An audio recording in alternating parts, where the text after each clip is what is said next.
Welcome to the Larry Kreider's Leadership Podcast. Larry is the author of over 40 books, the founder of Dove International, a worldwide family of churches and ministries in 6 continents, and has over 50 years of leadership experience. He and his guests will share inspirational leadership insights from their journey with God. These insights, gleaned from serving leaders in many nations, will transform your life and leadership. For more information on Larry's books and resources, visit LarryKreider.com. Welcome to the Larry Kreider Leadership Podcast. Larry Kreider here today with my friend Sam Beiler from Boostpoint. Welcome. Larry, thanks for having me. This is going to be a lot of fun. I've known you for quite a few years now, and you help us behind the scenes so much in so many ways. I want to first of all say thank you to you. Awesome. It's been a pleasure. So talk to us about, again, we have people all over the world who tune into this, check out this podcast, learning about leadership, especially younger leaders. And so talk to us just a bit about your business, what you're doing now, and then we'll dig into all the stuff in the past that brought you to where you are today. Yeah, absolutely. So I'm a Lancaster native. Yeah. Right now, I'm running a software company. I'm the CEO and co-founder there. We're a software startup. We're a marketing platform for helping companies with their talent acquisition and recruitment marketing efforts through social media and SMS marketing. Yes. So we have a software for that. So running a software company there. We're about 10 people right now. Okay. Real fun startup vibe based out of Lancaster City downtown. Talk a little bit about where you've come from. Like the name Beiler feels a little Amish to me. Yeah. So I'm a hardcore, Lancaster native. Yeah. Born and raised in Lancaster. Yeah. With a name like Beiler, I can't, it's pretty evident that I have, Amish background. I've personally never been Amish. My parents left the Amish in, I think it was the 80s. It was so funny. I was in Canton, Ohio this weekend speaking at a church, and a guy came up to me, and he had a last name that sounded a bit Amish, And then he said, yeah. I said, were you Amish? He said, yeah, I was. I'll prove it to you. So he gets his iPhone, and he shows me all these picture of him, the whole hat, the whole deal when he was Amish. It's like, well, how does that work today? Like you've got, like Amish relatives. Yeah. And you go to certain family gatherings, there's Amish there? Yeah, I'd say half my cousins are still Amish. My grandparents are still Amish. I feel like over the years they've loosened up a little bit, sure, and have become more relational with my parents, which has helped with the grandkids, us having relationships as well. So we didn't come to talk about Amish. Sorry to get down that side street. It's a part of the story. I want to talk about leadership, and you've obviously you're in leadership now, early 30s. I've been in leadership for quite a few years. I think you're involved with your dad's company a little bit now in the past, with your dad's company. So talk to us talk to me a little bit about your faith, first of all. Like you're a man of faith. You love God. Talk to us a little bit about that story, and then we're going to talk about leadership principles you've learned. Yeah. So, I was born and raised in a Christian family. Sure. My dad's a pastor of a church as well. So, really appreciate my growing up and having that context of that worldview. Yeah. From a young age. Right. I think I was 11 or 12. When I was saved. That really started becoming more of who I was and not just where I came from, in my late 20s. How does that apply today to your leadership business? Because, there's faith-based businesses, and I say faith-based because I'm simply saying that the leaders know God. Whoever's leading the organization knows God, or owns the organization knows God. So how does that apply today, to business and leadership? And talk to us about that. I'd say, there's a lot of things, from my faith that, the core principles that really are core leadership principles. I'm not an expert on leadership. I haven't read all the books, and things like that. But I feel my faith has given me a grounding there, and it's naturally just been a part of who I am because of that. And I'd say, I tie a lot of that to, my faith and that part of my life. When you look back, when did you first get a glimpse or understanding that, hey, I'm called to some kind of leadership? That's an interesting question, because even I talk to a lot of young entrepreneurs, and they're their path into that often started at a young age. You know, maybe they were selling stuff as a kid and, you know, wanted to start a business, you know, early on. It wasn't like that for me. Like I never really sought it out. I never thought I'd run a business. Never thought I'd own a business. Interesting. Wasn't like something I really wanted as, you know, in my early 20s and things like that.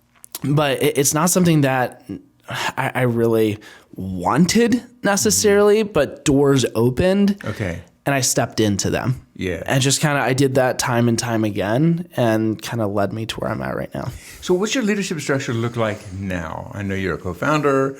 And so talk to us about how you lead the way with others, obviously, in Boostpoint. And just give us some principles, some stories. You know, what does that look like today and how did you get there?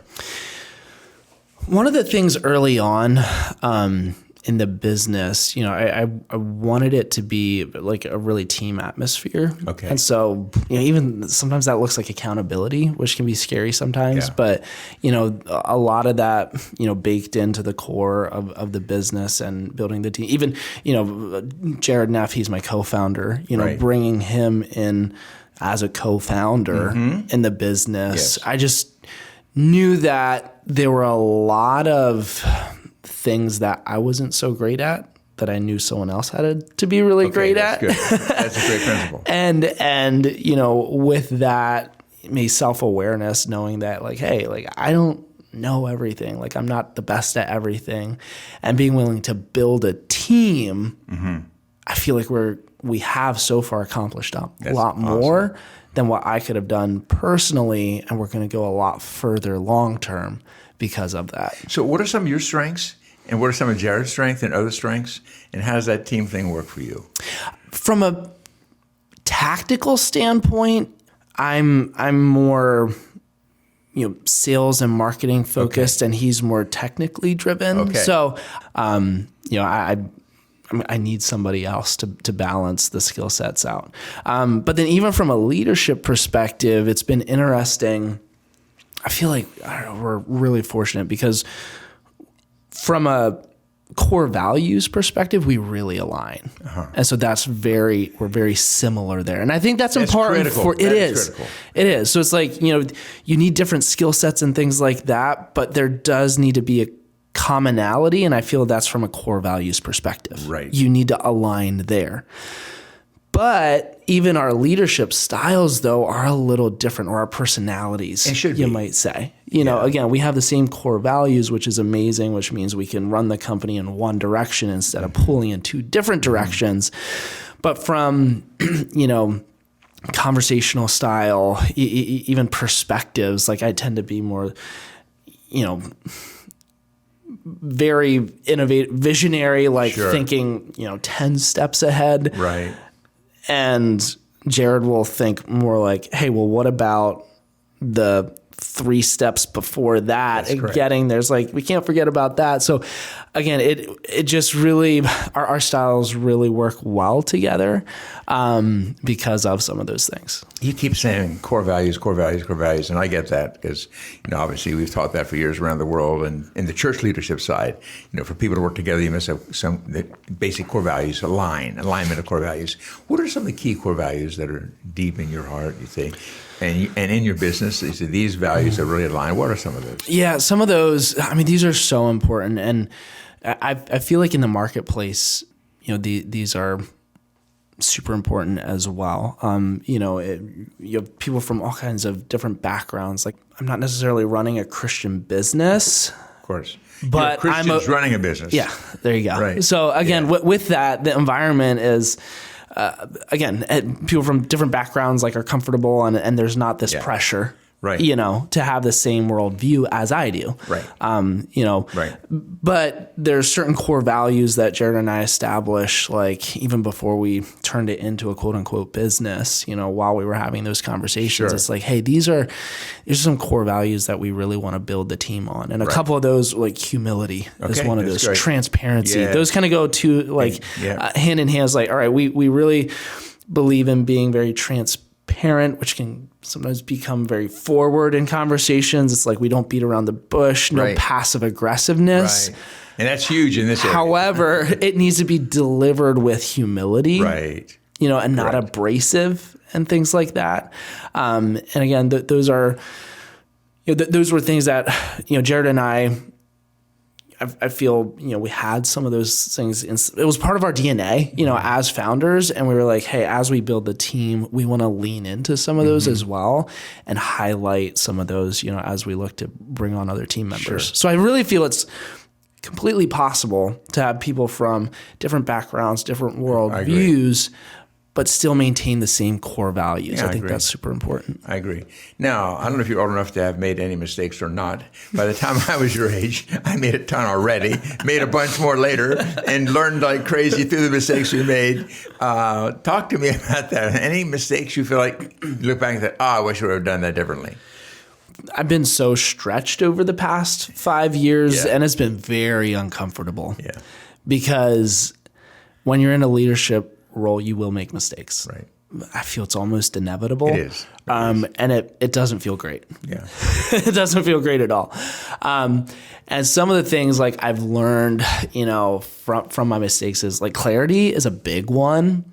I feel early on, my tendency was to I felt being direct and very clear was almost unkind, but I've learned that clarity is kindness, even if it's a difficult conversation. Like, again, conversations can sometimes be very uncomfortable if there's something that needs to be addressed, a problem that needs to be solved. But what I've learned is taking that problem head on instead of ignoring it.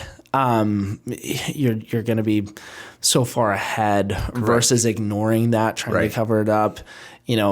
It'll come back and bite you eventually. It will. And again, there's risk involved because again, sometimes there can be offense. Sometimes people can take things the wrong way. It's, you've got to risk some of those things in order to be clear. But again, kind of comes back to some of our core values, the whole transparency and humility. It's like we're transparent. Like we got to have conversations, but the approach and the delivery needs to come from, a humble attitude. Yeah, that's so good. So have you had mentors? Are there people who have spoken in your life, or are there things you've read, or have you gone to conferences, or how do you receive input from others that help you grow as a leader? We're all in a growing process. I'm 72. I'm still learning. I'm still growing. All right. So and when I was your age, man, I was grabbing everything I could find to help me know how to lead. So how do you do that? I feel early on I could have leaned into that a little bit more than I did. Okay. Like that's I think another thing that's like it's good to also kind of get different perspectives. I think you don't want to lean into just one person and like that's the only, but to have a variety of mentors, leaders, people that you trust, that are speaking into your life, I feel is super valuable. But that's been a huge part, especially the last couple of years that I really felt. It was the beginning of 2020, I think it was 2021 that I felt specifically that was the year that God was wanting me to really lean into establishing some more mentor relationships to get direct input, from. Yeah. And so, again, none of them are like necessarily official, mentorship relationships, but I really feel, don't wait for that to kind of get someone's insight and perspective, ask them questions, that's the only way you're going to grow. You listen to audiobooks. Does that help you? That has a lot. I'm not a big reader, but I'd say early on, those were some of the things that triggered, a lot of my thought process, even around business and innovation. Was I started just listening to a variety of podcasts and audiobooks that just sparked innovation and ideas. A lot of that, it's already inside our minds often, but we need to hear it sometimes in a different way. And then it kind of lights that spark that turns into a flame then. And a lot of that has for me come from either, listening to content from people that I respect, admire, or direct relationships, of people speaking into my life. So a younger leader comes to you and says, man, I respect you so much. You've got this business going. It's been amazing. And, I want to do something like that in my own life. What would you tell somebody who's younger? What are some steps they should take just to get started if they believe they're called to start a business, start a company, whatever? Any advice you'd give them? Or anything you look back and think, I wish I would have done that differently when I did it? I think I'd tell that person, definitely get different perspectives. Okay. And do that sooner than you might think. Okay. Versus just, again, sometimes we can build a scenario in our own minds. And that's often where an idea starts, but getting other perspectives, whether it's, simple things like business ideas or leadership things or personal things too, but also personal struggles sometimes. A business, you have your highs are high, your lows are low. Right. But bringing people into those conversations sooner versus just kind of, my natural tendency is just to kind of bottle those up and kind of ignore them until they come to the surface and they explode. Right. But seek, advice, mentorship sooner than you might think sometimes. Okay. So how do you keep the balance between work and business and family, and your relationship with your wife? How does that work for you? Are there things you've learned about that you could help our listeners with? That might be my first advice, actually. Okay, go for it. Talk about because that's also been an evolution for me, where it's I feel early on in my career, early 20s, it was kind of you said yes to the business all the time, and created unnecessary strain that sometimes I wish I could undo a little bit. And so that was one thing going into, I had a number of years in leadership in my dad's business, which is another local company, Equipter. So that helped prepare you for it. Did a lot. I mean, that was kind of the ground floor of. I didn't go to college. I don't have an MBA or anything like that, but I feel a couple of years of experience there, kind of growing into that, was my education, and learned a lot of things professionally, but also personally about myself kind of during those years. And so, starting the business with some of that history, it gave me some of the clarity of knowing what types of boundaries that I was willing to set for myself in the business. Where I've also, starting the business, I was very proactive in understanding that the business is not me. My role as CEO and co-founder, that's not my label. That's not my title. That's not who I am. That's good. It's what I do. That's good. A lot of the hours of the week, and I love it. It's what I'm, made to do right now, but that is not my identity. So being able to separate that has given me the permission to create appropriate boundaries, where it's honestly, I value my 4 kids and my wife more than the business. So it's given me the clarity to be able to, hey, sometimes you just need to turn it off. Yeah. And that's okay. Right. Because there's a lot of pressure as founders to 24/7. That's what you do. You live and breathe it. You are it. And if you don't feel like you're doing that, you feel like you won't make it, because there's a lot of people that say, oh, it took every ounce of strength, and if I wouldn't have done that, it would have failed. And so you kind of feel that pressure. But I think there's a different way. Yeah. And there's a better way. A better way. And it's sticking to the values, the God-given values that you have in your own life, obviously. And obviously, you're involved in the local church, and so you get that realm also in your life. You get children, wife, business, church, family, extended family, and all this thing. So we're going to wind down here in a moment, but if a younger leader, I don't know where in the world, because these principles apply everywhere. My friends in Mozambique and my friends in India are dealing with the same issues. It's different culture, same basic issues, same basic principles. So if a younger leader says to you, Sam, I know God's called me to be in business. I believe I'm going to be a founder of a business or businesses. Is there any other advice that you would give them? Say, what, in light of that, in my 31, 32 years, whatever, I say, this is something to look out for. This is something to be careful about. Talk to me. Where my mind went specifically with that question was you're going to have to be willing to take risk. Okay. Which is, there's a balance with that one there. Like, again, you don't want to take unnecessary risks. Right.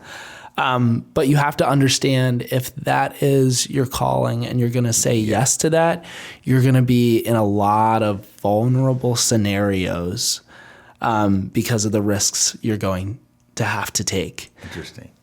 So would you be free to share any risks that you've taken? I think the first example, financial risk is often one of the biggest ones that a lot of people like. I think it's a reality, but I don't hear people talk about it a whole lot. But starting a business is, a lot of people come from maybe a more secure financial scenario, and you're taking a leap.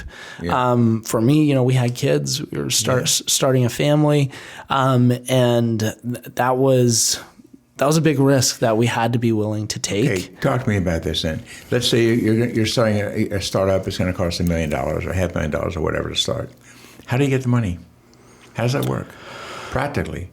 Can look a lot of different ways. For us, it's kind of been like a hybrid of bootstraps and also getting other investors involved. Okay. Like, I wasn't afraid of bringing other partners into the business, from a financial perspective because of, again, just how we wanted to grow the business. I know of a lot of people, hey, they bootstrap it where it's just, hey, I have some money saved up. The type of business I'm running, it doesn't take a huge financial commitment to get into, and we're going to grow from the profits. But you really got to understand, like, what's your business model, and that's where mentors really help, with some of those, questions and things as well. Did you write out a business plan? Not really. I mean, like, kind of. Some people do. That's what I'm asking. It's for me. My this is a general statement, but I feel like execution is a lot more important than a business plan, because some people spend 3 months writing a business plan without getting any feedback from customers and things like that. And the reality is things will look different. And I did my due diligence. Like, it's like, hey, this is kind of like what we're projecting towards, and we knew what we wanted to build and things like that. But I didn't spend, a month, on a quote unquote business plan before we launched it. It was more about, hey, getting out there, seeing what the market wanted, needed, having conversations with businesses, about, to see our idea. Is that something that, they'd buy? Whether you're in your journey, as a leader or business owner, or you feel like you're coming to the phase of your life where that's what you're called for, is understand that there's going to be like ups, your highs and your lows. Good. And be okay with that. Like, lean into that. Sure. If you have a expectation that it's going to be this steady step up, up, and that's like what your expectations are, you're going to be disappointed. Right. But being willing to lean into every moment of the journey and learn more about yourself, learn more about the people around you. If you lean into those moments versus getting, depressed in those moments and falling apart and like, oh, this isn't what I planned. It'll save you a lot, and you'll learn a lot if you can lean into those moments versus trying to avoid them. Yeah. Sam Beiler, thank you so much. This is so good. Larry, it's been a pleasure. It's been great. I mean, I've been knowing you now for the last couple of years. I've seen God, use you in so many different ways in leadership, and it's love your leadership journey in business. It's going to help a lot of people. Check out the show notes. You're going to know more about Sam Beiler and Boostpoint, and we've got a couple books on leadership there that might be a blessing to you. A few years ago, I wrote a book called Straight Talk to Leaders with some of the local pastors. Read that one. That one's great. Did you? You read that book, and you don't like to read books. I'm impressed. Wow. And another book you see in the show notes is Passing the 21 Tests of Leadership. Thank you, Sam Beiler. You've been a blessing to us and a blessing to share your life on this podcast. And a lot of people are going to be blessed by this. So, again, check out the show notes and these books. You can get on Amazon or the Dove Global Bookstore or wherever you buy books, right? It doesn't matter. So, again, what we learn here are these little things, these stories behind the stories. We learn, you see God using somebody, whether it's in business or the church or a missionary or a nonprofit or whatever, or major family, whatever. But there's always these stories behind the stories that we dig out. And I find it's often those little things in life that make all the difference. Make the small changes, and God uses us to make major changes. He does the changing through us, and we see major changes happening in those we serve. So God bless you. Thank you for joining us today for the Larry Kreider Leadership Podcast. See you again next week. Thank you for listening to Larry Kreider's Leadership Podcast. If you want more information about any of Larry's books, daily devotionals, small group resources, or any other teachings, go to larrykreider.com.